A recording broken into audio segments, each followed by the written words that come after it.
جیسے مطلب ایک مسجد ہے جس میں درگاہ ہے انکلوڈیڈ، مطلب درگاہ اور مسجد دونوں ملی ہوئی ہے،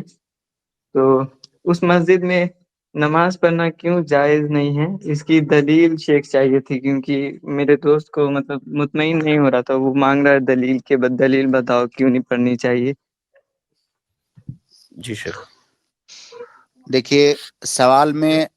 آپ نے آدھا جواب تو خود ہی طے کر دیا ہے کہ اس مسجد کے اندر نماز پڑھنا جائز نہیں ہے،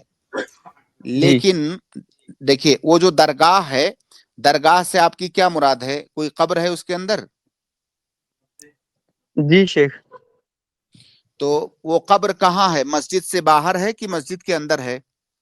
مسجد کے اندر ہے قبر، مطلب جیسے جہاں نماز پڑھتے ہیں وہ الگ ہے، مطلب ایک وضو خانہ کا کمپارٹمنٹ بنا ہوا ہے، جیسے بیچ میں وضو خانہ ہے، وضو خانہ کے اس سائڈ مسجد ہے جہاں نماز پڑھاتے ہیں اور مقتدی نماز پڑھتے ہیں سب، اور ایک اس سے پیچھے ہے جو درگاہ ہے، لیکن ایسے بنا ہوا ہے، ایسے چھت وغیرہ جڑے ہوئے ہیں کہ لگتا ہے مسجد تو ایک ہی ہے۔ جیسے جو مسجد کی دیوار ہے پچھم والی دیوار، کیا اس دیوار کے پیچھے ہے جی وہ قبر؟ جی دیکھیے اس میں تھوڑی سی تفصیل ہے۔ جی اگر کسی ایسی جگہ پر اگر آپ نماز پڑھ رہے ہیں کہ آپ کے اور قبر کے درمیان کوئی چیز حائل نہیں ہے، تو وہاں پر نماز پڑھنا جائز نہیں ہے، کیونکہ اللہ کے نبی صلی اللہ علیہ وسلم کی حدیث ہے، حدیث کے الفاظ تقریباً کچھ اس طرح سے ہے کہ لا تصلوا الی القبور، قبر کی جانب رخ کر کے نماز نہ پڑھو۔ تو اگر آپ کے اور مسجد کے درمیان کوئی چیز حائل نہیں ہے تو آپ وہاں پر نماز نہیں پڑھ سکتے، لیکن اگر فرض کیجئے کہ مسجد ہے اور پھر مسجد کے پیچھے شیخ والے حائل حصے نہیں ہے، میں، مطلب یہ اردو لفظ نہیں سمجھا شیخ۔ مطلب کوئی چیز آپ کے اور مسجد کے درمیان دیوار ہے، آپ ایسے جی سمجھیے مسجد ہے جس میں آپ جی نماز پڑھ رہے ہیں، مسجد کی جی دیوار ہے پچھم سائیڈ والی دیوار، اس دیوار جی کے پیچھے ایک جگہ ہے جہاں پہ قبر ہے، یہ حائل کا جی مطلب ہے۔ تو اگر آپ کے اور قبر کے درمیان کوئی چیز حائل ہے، دیوار یا اور کوئی چیز، تو وہاں پر آپ نماز پڑھ سکتے ہیں، یہ اس کا اصل حکم ہے۔ جی لیکن اگر اس مسجد کے اندر گرچہ قبر اور آپ کے درمیان دیوار حائل ہے، لیکن اگر وہاں پر نماز پڑھنے میں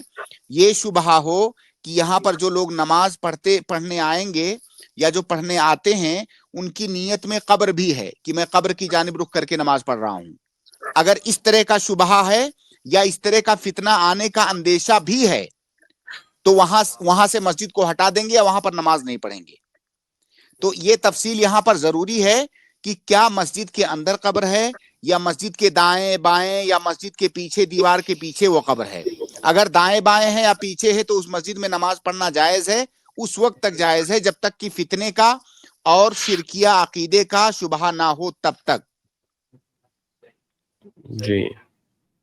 ہاں، ٹھیک جہاں ہے پہ بھائی۔ ہم لوگ نماز پڑھتے ہیں اس کے پیچھے ہے، مطلب اس کے پیچھے ہے، جس سائڈ جیسے پچھم سائڈ ہم گھوم کے پڑھتے ہیں نماز، تو اس کے ایگزیکٹ پیچھے ہے۔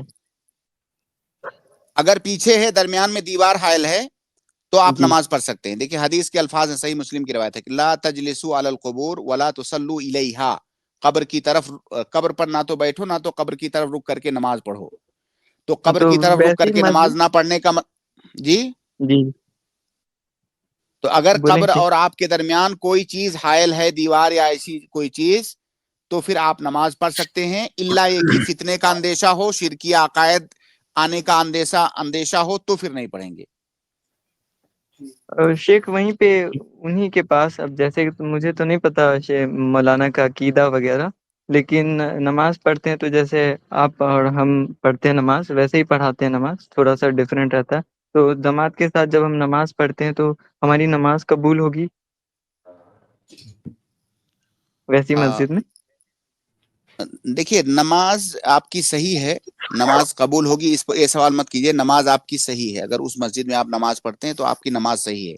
لیکن صحیح ہے۔ احتیاط، ہاں آپ کی نماز صحیح ہے، احتیاط لازم ہے۔ اگر آپ کو لگتا ہے کہ وہاں پر جو نمازی ہیں یا جو ائمہ ہیں ان کا عقیدہ صحیح نہیں ہے، اس طرح سے قبر کی طرف رخ کر کے نماز پڑھنے کا ان کا عقیدہ ہے تو آپ اس سے پرہیز کریں، ورنہ اصل حکم یہی ہے کہ اگر مسجد آپ اور مسجد کے درمیان دیوار ہے، آپ اور قبر کے درمیان دیوار ہے تو نماز پڑھ سکتے ہیں وہاں۔